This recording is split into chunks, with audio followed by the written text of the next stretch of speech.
Welcome to my YouTube channel. आज से जो हम लोग स्टार्ट करेंगे वो 5 मॉडल सेट है, ठीक है। उसका प्रैक्टिस स्टार्ट करेंगे, ठीक है। वो पांचों मॉडल सेट जो दिया गया है बर्मा प्रेस में, ठीक है, उसमें बहुत ही इंपॉर्टेंट क्वेश्चन दिया है, तो हम लोग क्या करेंगे उसको सेट बाय सेट सॉल्व करेंगे, ठीक है। तो आज हम लोग सेट नंबर 1 देखते हैं। सेट नंबर 1 जब कंप्लीट हो जाएगा हम लोग क्या करेंगे, सेट 2 स्टार्ट करेंगे, ठीक है। तो देखते हैं सेट नंबर 1 का जो ऑब्जेक्टिव है, उसके बाद शॉर्ट क्वेश्चन है, उसका जो लॉन्ग क्वेश्चन है उसको हमको सॉल्व करके देखते हैं, ठीक है।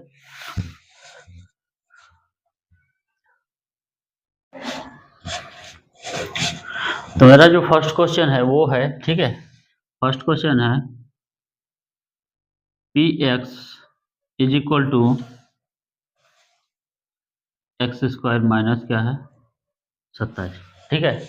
इसका क्या निकालना है, शून्यक निकालना है। तो 4 ऑप्शन दिया हुआ है, आप देख सकते हैं, ठीक है। शून्यक मतलब होता है कि इसको हम लोग क्या करेंगे, 0 के बराबर करेंगे, ठीक है। और x का क्या निकालेंगे, मान निकालेंगे, ठीक है। यानी हम लोग लिख सकते हैं X square minus 27 is equal to क्या हो गया 0, ठीक है। 27 को हम लोग इधर ले आएंगे। हमें एक चीज बताए थे कि वेरिएबल में जो हाईएस्ट पावर रहता है, हाईएस्ट पावर मतलब वेरिएबल में कितना सबसे अधिक पावर है, कितना पावर है 2। तो 2 पावर है तो x का कितना मान निकलेगा, 2 मान निकलेगा, ठीक है। ये हो जाएगा आपका 27।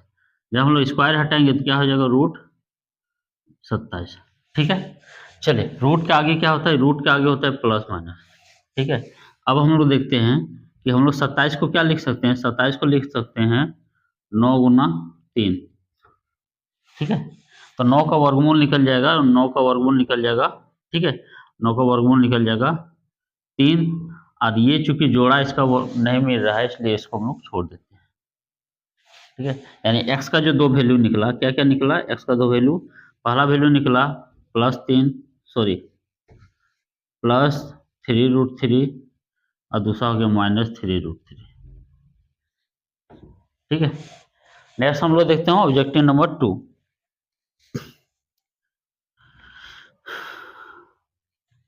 दूसरा ऑब्जेक्टिव बोल रहा है, ठीक है, ऑब्जेक्टिव 2 में बोल रहा है कि यदि किसी ग्राफ में, ठीक है, यदि किसी ग्राफ में एक्स अक्ष को 3 बार काटा गया, कितना बार काटा गया, 1 बार 2 बार 3 बार, 1 बार 2 बार 3 बार, तो बोलता है शून्य का संख्या कितना होगा।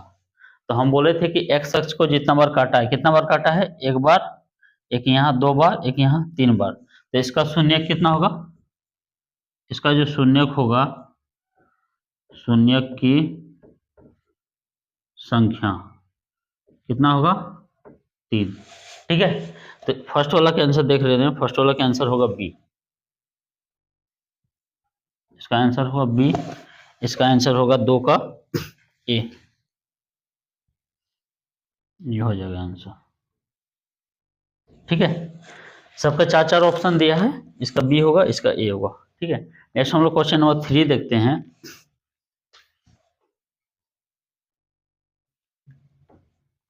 क्वेश्चन 3 में बोलता है कि 2 परिमेय संख्या के बीच कितना संख्या हो सकता है, ठीक है।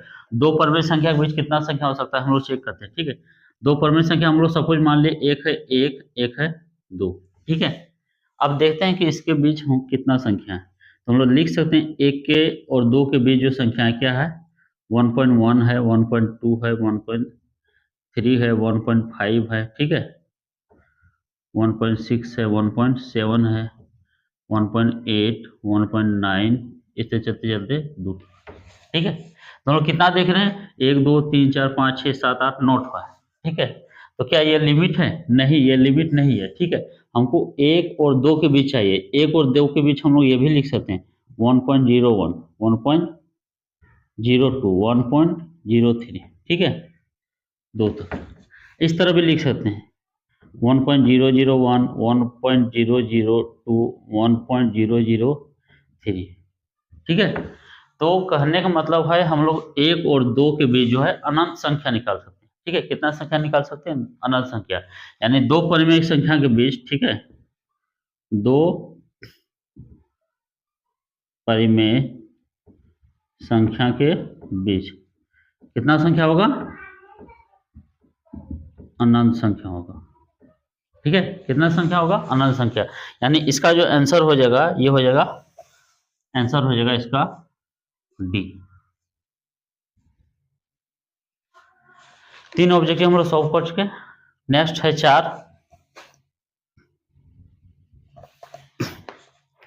बोलता है 2 क्रमिक सम संख्याओं का एचसीएफ क्या होगा।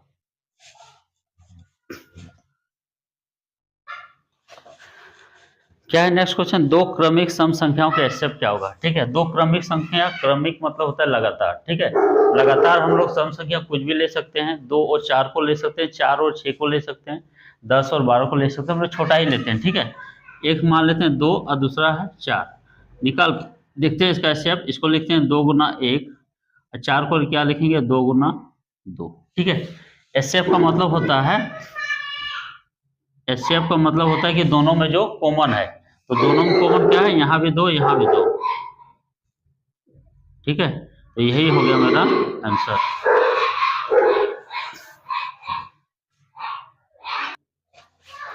ठीक है, तो इसका जो आंसर होगा क्या है, इसका आंसर होगा ऑप्शन बी। ठीक है, 5 देखते हैं हम लोग। क्वेश्चन में 5 बोल रहा है कि दो चरों x और y में रैखिक समीकरण A X plus B Y plus C बराबर 0 में कितना सॉल्यूशन निकल सकता है। ठीक है, कितना हल हम लोग निकाल सकते हैं। ठीक है, तो इसमें जो हल है हम लोग अनंत निकाल सकते हैं। क्यों निकाल सकते हैं, जैसे हम लोग x का मान रख रहे हैं 0, x का मान क्या रख रहे हैं 0। ठीक है, जब यहाँ 0 रखेंगे तो ये वाला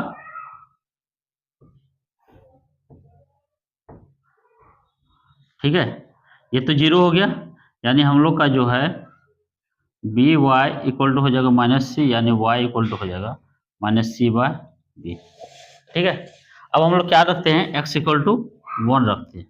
x इक्वल टू 1 जब रखेंगे हम लोग, तो यहाँ x की जगह क्या रखेंगे 1, बी वाई बराबर -c, c को हम लोग इधर ले आए। ठीक है, तो y बराबर हो जाएगा, बी वाई बराबर हो जाएगा -c, a उधर चला -a, तो y बराबर क्या हो जाएगा -c-a/b। ठीक है, इसका मतलब जितना x का मान रख रहे हैं उतना y का मान निकल रहा है। फिर x का मान रखिए, फिर y का मान निकलेगा, फिर x का मान रखेंगे, फिर y का मान निकलेगा। ठीक है, इसका मतलब यदि x का मान हम लोग अनंत हो रखेंगे तो y का मान भी कितना निकलेगा, अनंत निकलेगा। तो इसका जो आंसर होगा वो क्या होगा, इसका आंसर क्या होगा सी। ठीक है, पूछ रहा है कितना सॉल्यूशन निकल सकता है। चलिए क्वेश्चन नंबर 6 देखते हैं। बोलता है असंगत समीकरण युग्म द्वारा निरूपित रेखाएं कैसी होती है। ठीक है,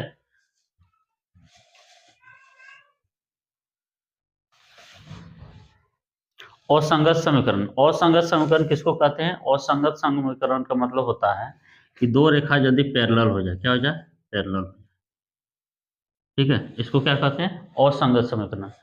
हम बोले थे कि जब तक दो रेखा नहीं काटता है तो सॉल्यूशन मेरा नहीं निकलता है।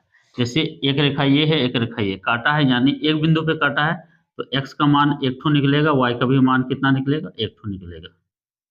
ठीक है, अब देखिए एक लाइन इस तरह है और दूसरा लाइन भी इसी पे है, यानी एक लाइन के ऊपर दूसरा लाइन ओवरलैप कर गया है, यानी हर बिंदु पे ये दोनों क्या है, एक दूसरे के ऊपर सटा हुआ है। ठीक है, इसका मतलब x का भी मान यहाँ पे अनंत निकलेगा और y का भी मान क्या निकलेगा, अनंत निकलेगा।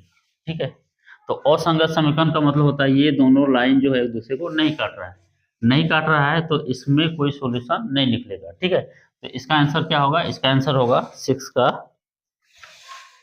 बी। क्या होगा, समांतर।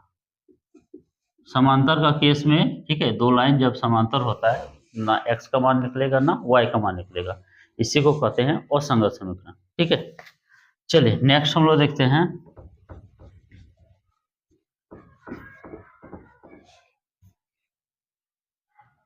सेवन में बोलता है कि x² - 3x + 2 बराबर 0, x² - 3x + 2 बराबर 0। ठीक है, इसका मूल क्या होगा, मूल का मतलब होता है x का मान। क्या होता है, x का मान निकालना है। ठीक है, तो x पे कितना पावर है 2। ठीक है, यानी x का यहाँ 2 मान निकलेगा। चलिए हम लोग निकालते हैं। इस बीच वाला को हम बोले थे ऐसे ब्रेक करना है। ठीक है, बीच वाला को ऐसे ब्रेक करना है कि गुना करने पे इस दोनों के बराबर आ जाए। यानी 3 को हम लोग क्या कर सकते हैं, 1.5 इंटू 1.5 नहीं लिखेंगे, 1.5 इंटू 1.5 गुना करेंगे तो हो जाएगा 2.25। ठीक है, हम लोग क्या लिख सकते हैं, इसको लिख सकते हैं 3x को 2x घटा x। ठीक है, अब देखिए इस दोनों को गुना करेंगे तो क्या होगा, 2x गुना x क्या हो जाएगा, 2x²। बीच वाला को ऐसे ब्रेक कीजिए कि इस दोनों के गुणनफल के बराबर आए, तो इस दोनों को गुना करेंगे तो इतना ही आएगा। ठीक है, चलिए +2 बराबर हो गया 0। अब हम लोग क्या देखेंगे, हम लोग देखेंगे दो दो का जोड़ा बनाएंगे, उसका कॉमन लेंगे। यहाँ भी x है, यहाँ भी x है, x कॉमन लेते हैं, x-2। ठीक है, इस दोनों में कुछ कॉमन नहीं है, तो हम लोग जब कॉमन नहीं रहे तो एक कॉमन ले सकते हैं। ठीक है, अब देखिए कॉमन लेने के बाद क्या होता है कि ये दोनों क्या होना चाहिए, बराबर होना चाहिए। ये दोनों बराबर है यानी क्या है, सही है। ठीक है, तो इस दोनों में से एक ठो लेंगे और इस दोनों को मिला के एक ठो लेंगे, x-1। ठीक है, अब देखिए x-2 बराबर 0, x बराबर 2, और यहाँ करेंगे x-1 बराबर 0, x बराबर 1। ठीक है, बोलता है एक सॉल्यूशन निकालिए, यानी आंसर या तो 2 होगा या तो क्या होगा, 1 होगा। ठीक है, चलिए तो इसमें एक आंसर है 2, क्या है 2, तो ये हो जाएगा, आंसर हो जाएगा ऑप्शन सी। ठीक है, ये सब इंपॉर्टेंट ऑब्जेक्टिव है। नेक्स्ट हम लोग देखते हैं क्वेश्चन नंबर 8।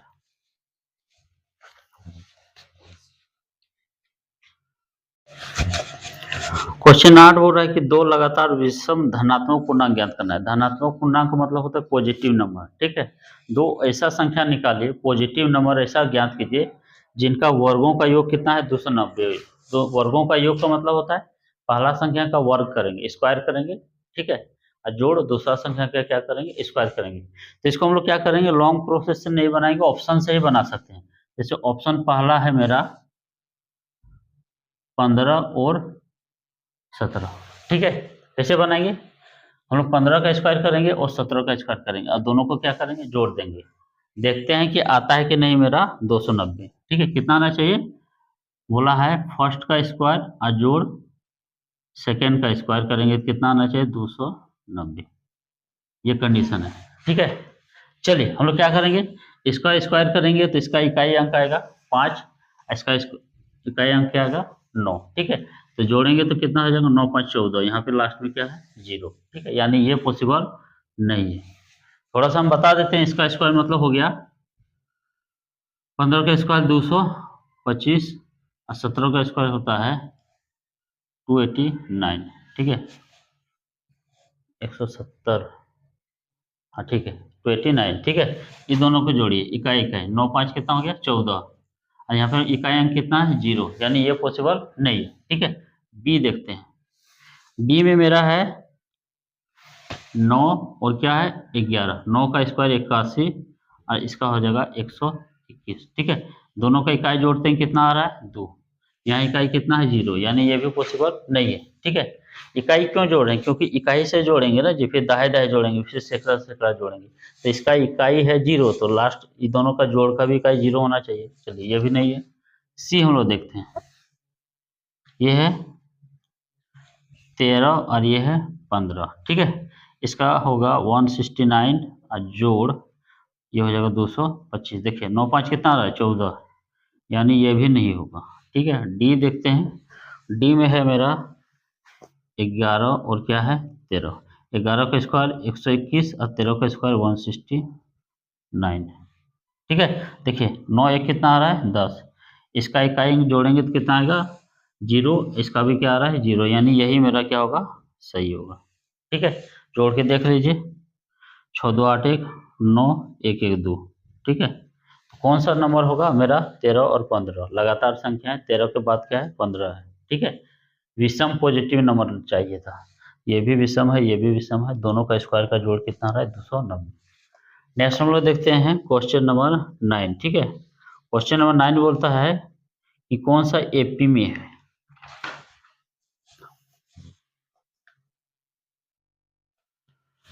चलिए ये क्वेश्चन क्या बोल रहा है कि कौन सा एपी में है। एपी मतलब होता है क्या, इस दोनों का बीच का डिफरेंस, यहाँ के बीच का डिफरेंस, यहाँ का बीच का डिफरेंस क्या होना चाहिए, बराबर होना चाहिए। ठीक है, क्या करेंगे हम लोग, 4 में 2 घटाएंगे, कितना आ रहा है डिफरेंस 2।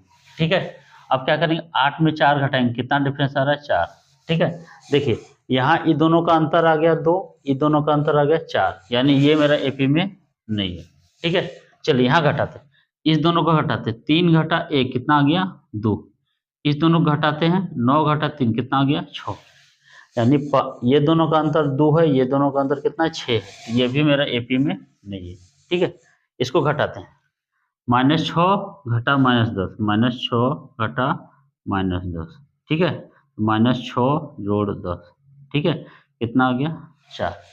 नेक्स्ट घटा के देखते हैं इस दोनों को, -2 घटा -6, -2 जोड़ 4, 6 कितना आ गया, 4। ठीक है, तो लोग देख रहे हैं यहाँ से यहाँ का अंतर कितना है, 4, यहाँ से यहाँ का अंतर 4। ठीक है, अब देखिए 2 में -2 घटाएंगे, ये भी कितना आ रहा है, 4, तो यही है एपी में। ठीक है, लास्ट को भी चेक कर देंगे, यहाँ से यहाँ का अंतर कितना है, यहाँ से यहाँ का अंतर 3, यहाँ से यहाँ का अंतर 5, ये भी नहीं। ठीक है, तो एपी चेक करने का आसान सा तरीका क्या है, डिफरेंस चेक करेंगे, यानी पहला दूसरा का अंतर, दूसरा तीसरा का अंतर और तीसरा चौथा का अंतर। ठीक है, यदि डिफरेंस हर जगह सेम रहेगा तो क्या लिखेंगे, ये एपी में है। नेक्स्ट हम लोग देखते हैं क्वेश्चन नंबर 10।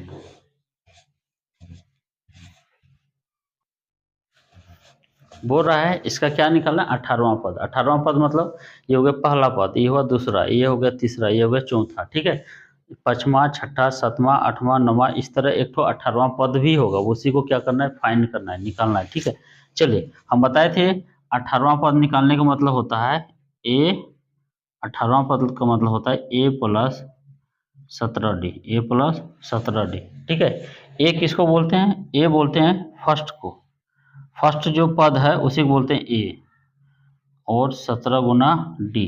डी कैसे निकालते हैं, डी निकालते हैं, इस दोनों का अंतर लेते हैं, 4 घटा 1 कितना आया, 3, 4 घटा 1 कितना आया, 3, तो ये हो जाएगा 1 जोड़ 17 तिया 51, यानी कितना हो गया ये 52।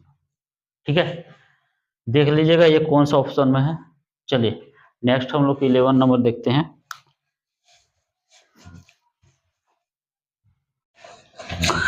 क्वेश्चन नंबर 11 है, दो समरूप त्रिभुज के क्षेत्रफल का अनुपात कितना है, 16:9 है। ठीक है, देखिए हम लोग के पास एक फॉर्मूला है, ठीक है, उसी से हम लोग इसको क्या करेंगे, सॉल्व करेंगे।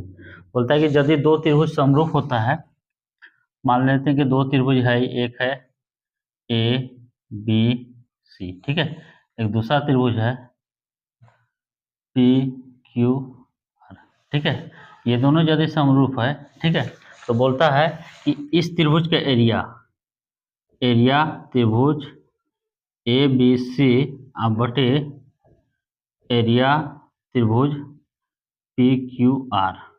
ठीक है, दोनों त्रिभुज का एरिया का अनुपात इक्वल टू होता है, ठीक है, ये साइड बाय ये side, A B by P Q का होल स्क्वायर। ठीक है, हम लोग ए बी ऊपर लिखेंगे क्योंकि ये वाला त्रिभुज का एरिया ऊपर लिखे हैं। ठीक है, नीचे पी क्यू आर लिखे हैं तो नीचे पी क्यू वाला साइड लिखेंगे। ठीक, उसके बाद बोलता है कि ये साइड का अनुपात यानी B C by Q R का स्क्वायर बराबर, ठीक है, ये तीसरा side A C by P R.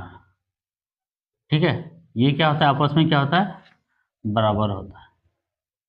ठीक है, आपस में क्या होता है, बराबर होता है, यानी दोनों त्रिभुज का क्षेत्रफल का अनुपात बराबर फर्स्ट साइड का स्क्वायर, ठीक है, दूसरा साइड का अनुपात का स्क्वायर, तीसरा साइड का अनुपात का स्क्वायर के बराबर होता है। ठीक है, तो बोलता है ये दोनों का वैल्यू यानी क्षेत्रफल का अनुपात दिया है, कितना दिया, 16/9। क्या पूछ रहा है, भुजा का अनुपात।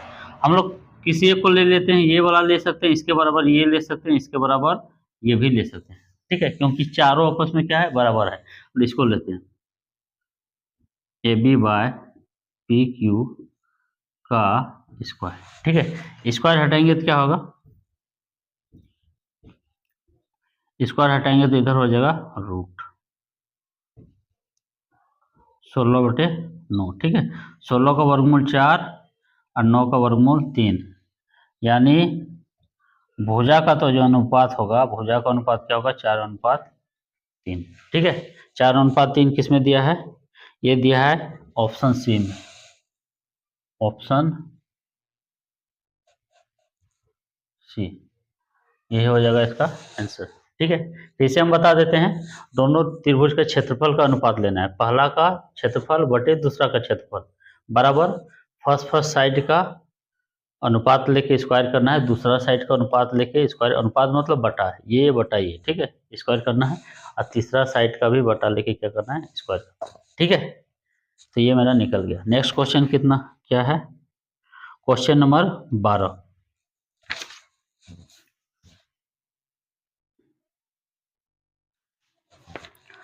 क्वेश्चन नंबर 12 बोलता है कि सम चतुर्भुज के विकर्ण 6 सेंटीमीटर और 8 सेंटीमीटर है। ठीक है, सम चतुर्भुज किसको कहते हैं, सम चतुर्भुज, सम माने हो गया बराबर, और चतुर्भुज मतलब चार भुजा वाला। ठीक है, चारों भुजा क्या है, बराबर है।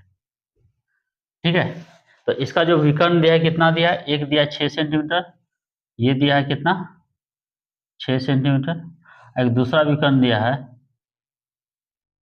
ये दिया है कितना 8 सेंटीमीटर। मान लेते हम लोग ये है पी क्यू आर एस।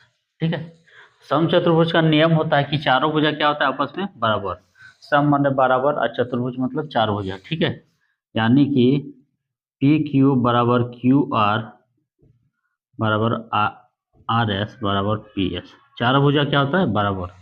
तो प्रत्येक भुजा पूछा है, यानी एक भुजा का मान निकालेंगे तो सब बराबर है, यानी चारों भुजा का मान वही होगा। ठीक है, चलिए आगे हम लोग जानते हैं दोनों का क्या दिया, विकर्ण का लंबाई, पहला विकर्ण 8, दूसरा विकर्ण 6।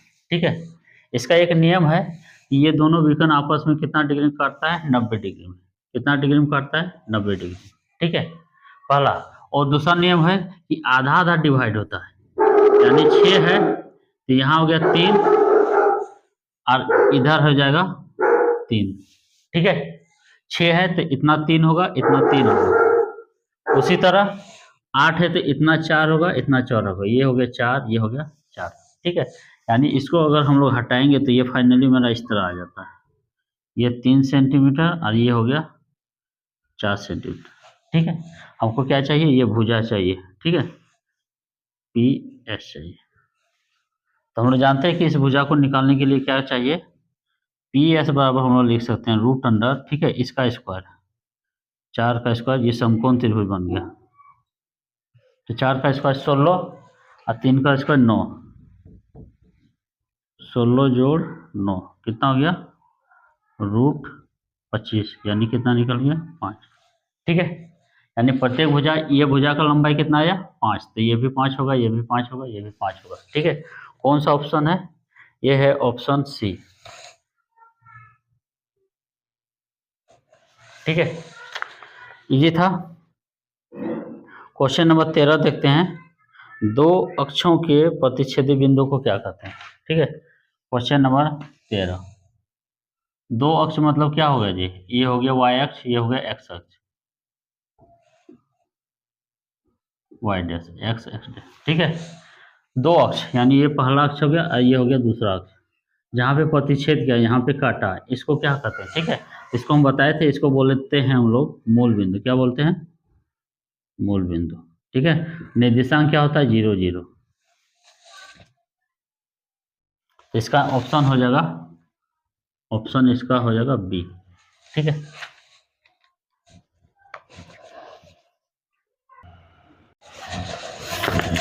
क्वेश्चन नंबर 14 क्या है, y अक्ष से 5 इकाई युग्म। ठीक है, हम लोग पहले बनाते हैं, ये हो गया मेरा x अक्ष और ये हो गया मेरा y अक्ष।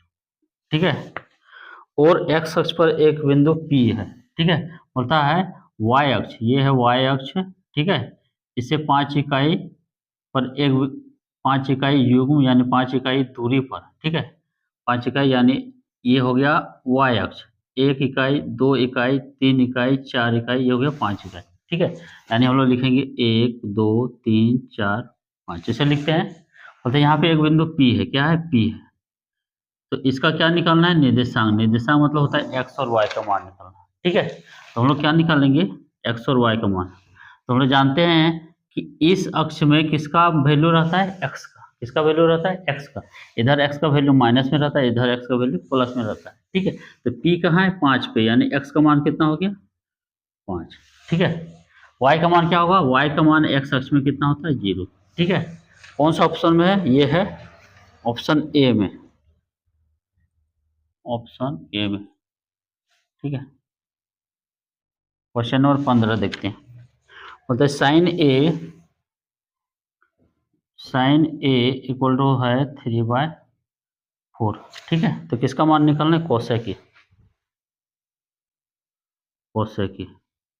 तो हम जानते हैं कि कोसेक के जो होता है किसका होता है, साइन का उल्टा होता है। ठीक है, साइन का क्या होता है, उल्टा होता है। यानी हम लोग लिख सकते हैं, या नहीं तो ऐसे भी बोल सकते हैं कि साइन जो है किसका उल्टा होता है, कोसेक का। ठीक है, कैसे लिख सकते हैं, देखिए बोलता है sine A into cosec A equal to कितना है, 1 होता है। ठीक है, साइन ए का मान कितना दिया है, 3/4, जो हो गया कोसेक ए इक्वल टू 1।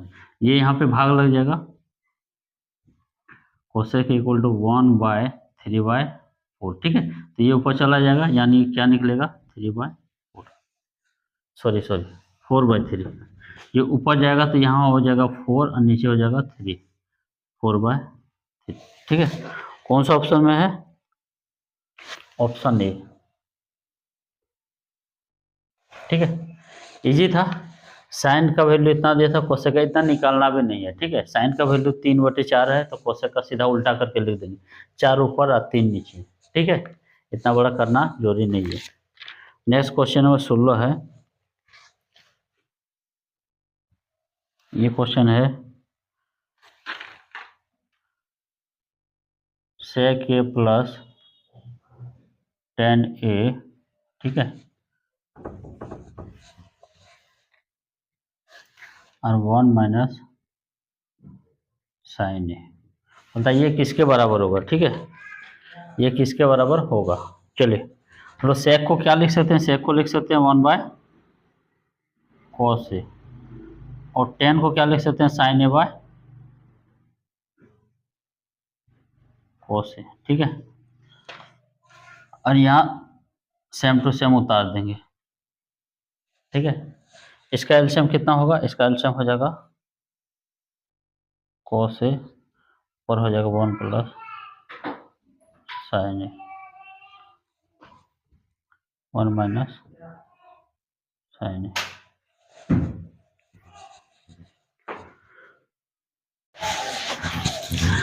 तो देखिए a प्लस बी और a माइनस बी।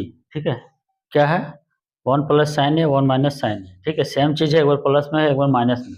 यदि सेम चीज़ प्लस में माइनस में रहे तो हम लोग लिखते हैं एक का स्क्वायर और दूसरा होता है बी का स्क्वायर, अब बटे हो जाएगा नीचे कोस ए। ठीक है, तो 1 माइनस साइन स्क्वायर ये बराबर होता है, क्या होता है, कोस स्क्वायर ए अब बाय कोस ए। ठीक है, एक तो क्या हो गया, कट गया, तो क्या आया मेरा, कोस ए। ठीक है, तो कौन सा ऑप्शन है,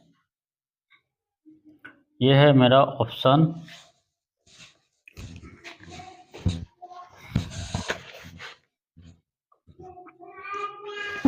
ऑप्शन बी। ठीक है, क्या आंसर होगा, ऑप्शन बी। चलिए नेक्स्ट हम लोग देखते हैं क्वेश्चन नंबर 17।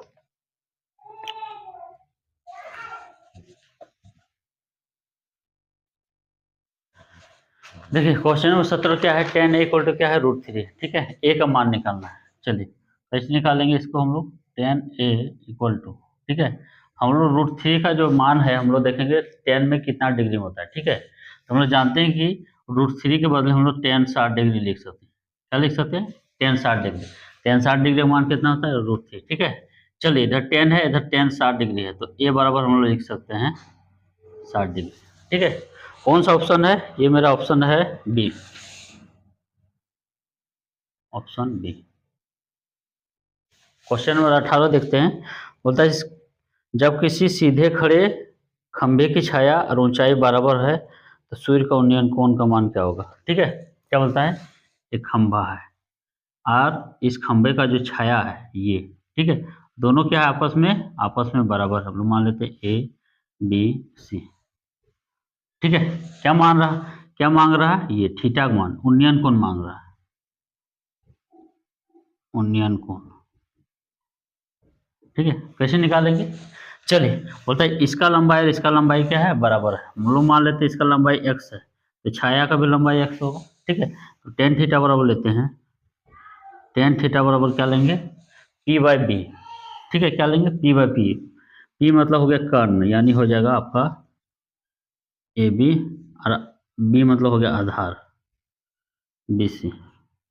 तो टेन थीटा इक्वल टू हो जाएगा x/x। ठीक है, तो कट के कितना हो गया, एक, यानी टेन थीटा बराबर हो गया हम लोग का, टेन थीटा बराबर हो गया एक, कितना डिग्री में होता है, हम लोग यहाँ पे जैसे निकाले टेन थीटा बराबर √3 था, तो हम लोग क्या लिखे, √3 के बदले टेन 60 डिग्री लिखे। उसी तरह एक के बदले हम लोग लिखेंगे टेन 45, यानी हम लोग एक के बदले लिख सकते हैं कि टेन 45 का मान क्या होता है, एक होता है। ठीक है, चलिए, तो थीटा बराबर क्या लिख सकते हैं हम लोग, 45। ठीक है, कौन सा ऑप्शन है, ऑप्शन बी। ठीक है, तो क्वेश्चन नंबर 18 तक हम लोग सॉल्व कर चुके हैं। ठीक है, ये ऑब्जेक्टिव क्वेश्चन है, 30 ऑब्जेक्टिव है। इस ऑब्जेक्टिव को सॉल्व करेंगे तब हम लोग शॉर्ट क्वेश्चन में चलेंगे। ठीक है, चलिए नेक्स्ट क्वेश्चन इसका देखते हैं, क्वेश्चन नंबर 19।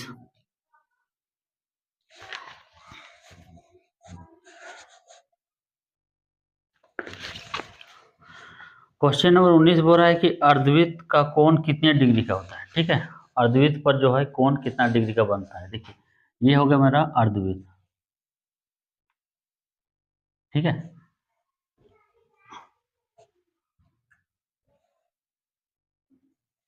बोलता है इसमें कितना डिग्री का कोण बनता है। मान लेते हैं इसका सेंटर O है, ये है A, ये है B। ठीक है, तो इसमें जो एंगल बनता है कितना डिग्री का बनता है, अर्धवृत्त पर। वृत्त ये हुआ, ठीक है, ये हुआ वृत्त, इस पे कौन पूछ रहा है, इस पे कितना डिग्री कोण बनता है। ठीक है, देखिए, बोलता है ये एक क्या है, व्यास है, तो व्यास से हम लोग इस पे वृत्त पे कोण बनाएंगे तो ये होता है 90 डिग्री। कितना डिग्री होता है, 90 डिग्री। ठीक है, कहीं भी बनाए, यहाँ बनाइए, ये भी होगा 90 डिग्री। ठीक है, यहाँ बनाइए, ये भी होगा 90 डिग्री। तो हर जगह कितना डिग्री कोण बनता है वृत्त पे, अर्धवृत्त पे 90 डिग्री का। ठीक है, तो कितना है, ऑप्शन नंबर डी है, ये है ऑप्शन डी, क्वेश्चन 20। ठीक है, बोलता है यदि दो वृत्तों के केंद्र की मध्य की दूरी उनकी त्रिज्याओं के योग के तुल्य हो। ठीक है, दो वृत्त है, एक वृत्त है ये है, और एक दूसरा वृत्त है ये। ठीक है, मान लेते हैं इसका सेंटर C1 है, इसका सेंटर क्या है, C2 है। ठीक है, बोलता है इसका जो केंद्र का दूरी है, केंद्र का दूरी माने इसका केंद्र से इसका केंद्र का दूरी क्या है, केंद्र की दूरी क्या बोलता है, त्रिज्याओं का योग, त्रिज्याओं का योग के बराबर है। ठीक है, अब देखिए दोनों का केंद्र का दूरी, यानी ये सेंटर से इस सेंटर का दूरी क्या है, त्रिज्याओं का योग है। यानी यदि यहाँ 5 है, यहाँ 4 है, तो योग दूरी कितना हो जाएगा, 9 हो जाएगा। ठीक है, दूरी कितना हो जाएगा, 9 होगा। कितना हो जाएगा, ये 5 और ये 4 है, तो दूरी कितना हो जाएगा, 9 हो जाएगा। इसका मतलब दोनों आपस में सटा हुआ है कि नहीं। यदि गैप हम लोग छोड़ते, सपोज हम लोग इस तरह करते, एक वृत्त ये है, एक वृत्त ये है, तो बीच का दूरी त्रिज्या का योग के बराबर होता है। जैसे ये 2 है और ये 3 है, तो बीच का दूरी 3 2 5, और यहाँ पे तो कुछ होता है ना। ठीक है, बीच का दूरी बोल रहा है त्रिज्या का योग, यानी यहाँ से यहाँ और यहाँ से यहाँ। ठीक है, इसका मतलब दोनों क्या है, सटा है। तो बोलता है इसमें कितना उभयनिष्ठ स्पर्श रेखा खींच सकते हैं। उभयनिष्ठ स्पर्श रेखा का मतलब होता है ऐसा रेखा, ठीक है, ऐसा स्पर्श रेखा दोनों वृत्त में खींचा जा सकता है। तो कितना खींच सकते हैं, तो हम लोग ट्राई करते हैं, देखते हैं कितना खींच सकते हैं। एक इस तरह खींच सकते हैं, देखिए एक रेखा है AB, जो इसको भी टच कर रहा है, इसको भी टच कर रहा है, तो एक रेखा खींचे। ठीक है, एक दूसरा रेखा उभयनिष्ठ हम लोग खींच सकते हैं, इसको भी खींच सकते हैं नीचे में। ठीक है, मान लेते हैं यह रेखा क्या है, CD। ये दो रेखा हो गया। एक तीसरा रेखा हम लोग इस बीच में भी खींच सकते हैं, PQ। ठीक है, तो कितना रेखा खींच सकते हैं, 3 उभयनिष्ठ, 3 उभयनिष्ठ स्पर्श रेखा। ठीक है, कितना उभयनिष्ठ स्पर्श रेखा, 3। ठीक है, चलिए, तो ये कौन सा है, ऑप्शन नंबर है आपका ये C, ऑप्शन हो गया C। नेक्स्ट क्वेश्चन नंबर 21 देखते हैं। बोलता है वृत्त के केंद्र से समदूरस्थ जीवाएं आपस में क्या होता है, ठीक है। एक वृत्त है, इसका केंद्र से समदूरस्थ जीवा, समदूरस्थ जीवा का मतलब होता है कि यहाँ से यहाँ यदि 3 सेंटीमीटर है तो एक दूसरा जीवा है यहाँ से यहाँ, ये भी क्या है 3 सेंटीमीटर है। समदूरस्थ मतलब बराबर दूरी पर, ठीक है। बोलता है वृत्त के केंद्र से बराबर दूरी पर मान लेते हैं कोई जीवा है, ठीक है। तो बोलता है ये जीवा आपस में क्या होगा, मतलब एक बड़ा होगा एक छोटा होगा, या दोनों बराबर होगा, या ये बड़ा होगा ये छोटा होगा, ठीक है। तो इसका जो है 9th क्लास में एक हम थ्योरम पढ़ाए थे, ठीक है, कि यदि ये दूरी बराबर है, ठीक है, तो ये जीवा भी क्या होगा बराबर होगा, ठीक है। हम लोग लिखेंगे जीवा 1 बराबर जीवा 2, ठीक है। दोनों जीवा क्या होगा बराबर, कौन सा ऑप्शन है बराबर, ये समान, ठीक है। ऑप्शन बी क्या है बराबर, या क्या लिख सकते हैं हम लोग समान।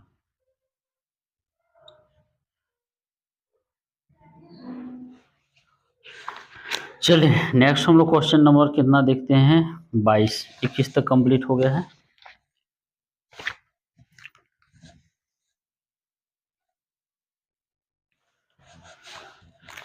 क्वेश्चन नंबर 22 बोलता है कि दो गोले के आयतन का अनुपात, आयतन का अनुपात कितना दिया है, आयतन मतलब वॉल्यूम, V1/V2 कितना दिया है 8/27, ठीक है। तो पूछ रहा है, क्या पूछ रहा है, उनके पृष्ठ क्षेत्रफल का अनुपात चाहिए। क्या चाहिए, पृष्ठ क्षेत्रफल। पृष्ठ क्षेत्रफल का मतलब होता है 4πr1 का स्क्वायर अब बाय 4πr2 का स्क्वायर, ठीक है। तो हम लोग देखते हैं 4π कैंसिल, यानी हमको क्या चाहिए, हमको चाहिए r1 का स्क्वायर और बटे क्या चाहिए r2 का स्क्वायर, ठीक है।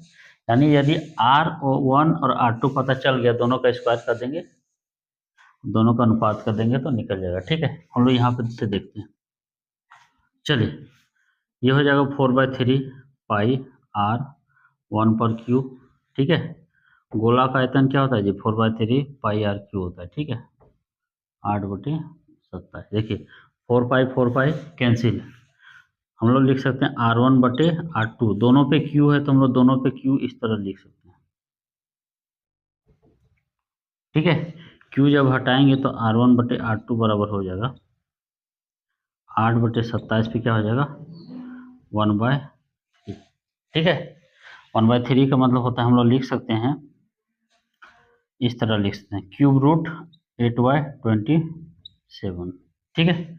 तो 8 का जो है क्यूब रूट क्या होता है 2, और 9 का 27 का क्यूब रूट क्या होता है 3, यानी r1/r2 मेरा कितना निकला, r1/r2 मेरा कितना निकला 2/3, ठीक है। इसी का क्या करना है स्क्वायर, r1 का मान कितना है, r1 का मान है मेरा 2 और r2 का मान कितना है 3, इस पर क्या है स्क्वायर, यानी हो गया 2 का स्क्वायर हो जाएगा 4 फिर 9, ठीक है। यही हो गया मेरा आंसर, ठीक है। कितना नंबर ऑप्शन में है, ये है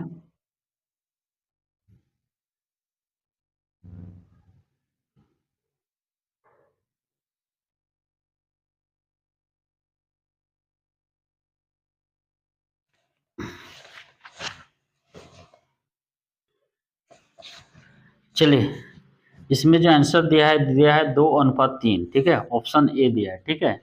लेकिन ये गलत ऑप्शन दिया है, ठीक है, गलत आंसर दिया है। इसका जो आंसर होगा ऑप्शन डी होगा, सुधार लीजिएगा आप लोग, वर्मा प्रेस का है, ऑप्शन क्या होगा डी होगा, ठीक है।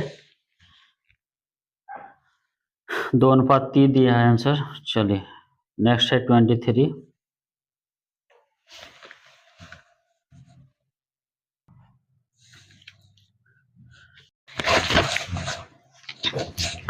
बोलता है किसी गोले का वक्र पे क्षेत्रफल कितना है 144 पाई है, ठीक है। सरफेस एरिया कितना है, ये है आपका 144 पाई। बोलता है रेडियस निकालिए, त्रिज्या का मान निकालना है, ठीक है। चलिए तो सरफेस एरिया इक्वल टू हम लोग जानते हैं 4πr², और ये हो जाएगा 144 पाई। किसका मान निकालना है r, ठीक है। तो r हम लोग रहने देते हैं 144 पाई बाय 4π, देखिए पाई पाई कैंसिल हो गया, ठीक है। अब हम लोग क्या करेंगे, यहाँ पे स्क्वायर है, कटा देते हैं, ये हो गया आपका 2 दूना 4, ये हो गया 2 7 14, ये हो गया इतना, ठीक है। फिर 2 से घटाएंगे कितना बार में, 36 बार। तो आर स्क्वायर बराबर कितना हो गया, 36। आर बराबर हो गया रूट अंडर 36, यानी कितना हो गया, 6, ठीक है। आर का मान कितना आएगा, आर का मान आएगा 6, ठीक है। कितना ऑप्शन में है, ये option number A, option A, ठीक है। नेक्स्ट है 24, बोलता है एक सिक्के को उछालने पर चित आने का प्रायिकता क्या होगा, ठीक है। एक सिक्का को उछालें तो क्या आएगा, या तो हेड आएगा और या तो क्या आएगा, टेल आएगा, ठीक है। यही दोनों में से कोई एक आएगा। तो बोलता है किसका आने का प्रायिकता, चित, चित, ठीक है। तो इसको हम लोग कैसे निकालते थे, हम लोग निकालते नीचे लिखते थे टोटल पॉसिबिलिटी। टोटल पॉसिबिलिटी का मतलब होता है कि जब सिक्का को उछालते हैं तो क्या क्या आ सकता है, एक आ सकता है हेड, एक आ सकता है टेल, यानी टोटल पॉसिबिलिटी कितना हो गया, 2, ठीक है। और टेल आने का पॉसिबिलिटी कितना है, एक बार उछालेंगे तो एक बार टेल आएगा या तो एक बार हेड आएगा, ठीक है। यानी ये क्या हो गया, 1/2, यही हो जाएगा आंसर, ठीक है। ये हो जाएगा ऑप्शन ए। चलिए 25 है, क्या है क्वेश्चन, बोलता है निश्चित घटना की प्रायिकता क्या होती है। तो निश्चित घटना का प्रायिकता होता है 1, ये हो जाएगा ऑप्शन डी। निश्चित घटना का प्रायिकता कितना होता है, 1, और अनिश्चित घटना पूछा जाए तो प्रायिकता क्या होगा, 0, ठीक है। निश्चित घटना किसको कहते हैं, निश्चित घटना कहते हैं जैसे सिक्का को उछालेंगे तो या तो हेड आएगा या तो टेल आएगा, उसको कहते हैं निश्चित घटना, ठीक है। और हम बोल देंगे कि सिक्का को उछाले और हेड और टेल दोनों एक साथ आए तो उसको क्या कहते हैं, अनिश्चित घटना। जैसे नेक्स्ट एग्जाम्पल बताते हैं, हम लोग क्या कहते हैं, लूडो का गुट्टी को क्या कहते हैं, पासा का गुट्टी को हम लोग फेंकते हैं, ठीक है। तो उसमें क्या आएगा, 1 to 6 आएगा, 1 आए 2 आए, या लूडो का गुट्टी का भी 6 तक आ सकता है।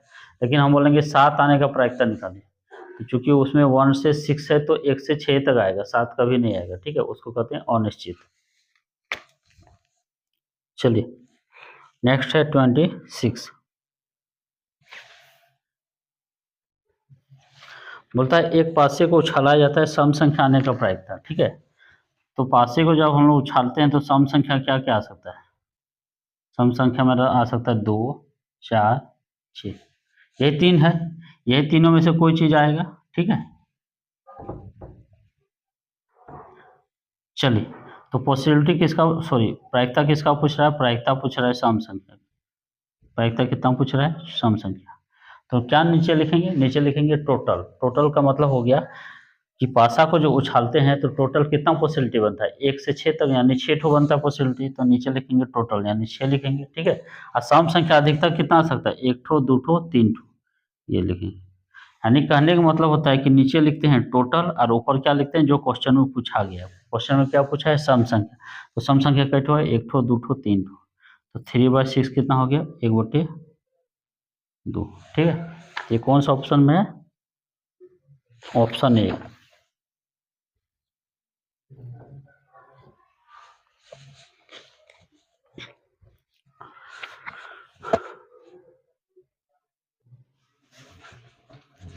ट्वेंटी 27 नंबर क्वेश्चन क्या है, x+2 3x 4x, बोलता है समांतर श्रेणी में है तो किसका मान निकलना है, x का, ठीक है। तो समांतर श्रेणी में होने का मतलब ये दोनों का डिफरेंस और ये दोनों का जो डिफरेंस आएगा, ठीक है।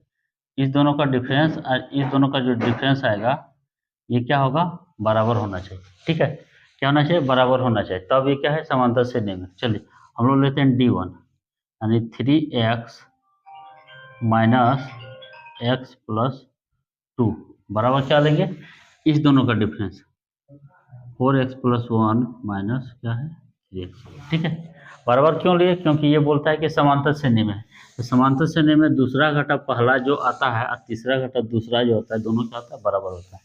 चलिए हम लोग इसको घटाते हैं, -x-2 और 4x में 3x घटाते हैं, x+1, ठीक है। ये दोनों घटेगा तो हो जाएगा 2x-2 x+1, ठीक है। इसको इधर लाएंगे और उसको उधर ले जाएंगे तो 2x घटा x 1+2, तो x का मान कितना आएगा, 3, ठीक है। यही निकला मेरा x का मान। यह है ऑप्शन सी में।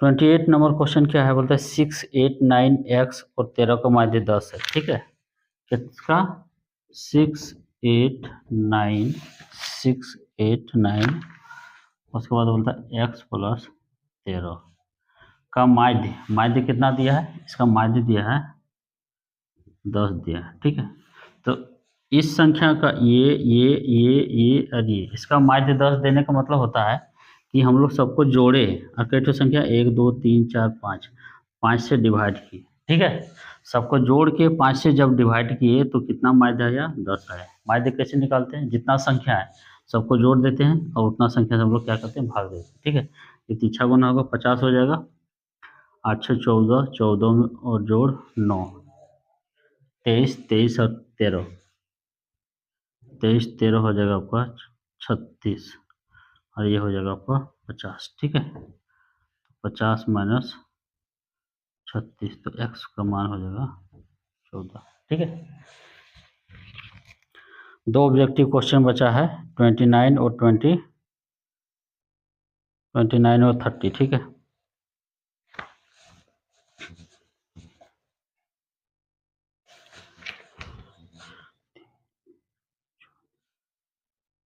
चलिए इसका क्या निकलना है, बहुलक। बहुलक का मतलब होता है जो सबसे ज़्यादा बार आया है। ठीक है, जो सबसे ज़्यादा बार आया है, तो हम लोग देखते हैं कि 2 कितना बार है, 1 बार, 2 बार, 3 है। 2 कितना बार है, 3 बार, और उसके बाद 6 कितना है, 1 बार, 4 कितना है, 1 बार, 5 कितना है, 1 बार, 0 कितना है, 1 बार, और 2 कितना है, 3 बार। तो ये जो बहुलक होगा ये कितना हो जाएगा, 2। ठीक है, नेक्स्ट है 8, 7, 12, 15, 10, 9, 11। इसका निकालना है माध्यिका। क्या निकालना है, माध्यिका।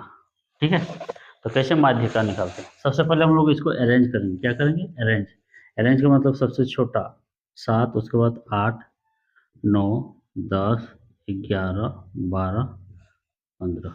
ठीक है, अरेंज कर ले।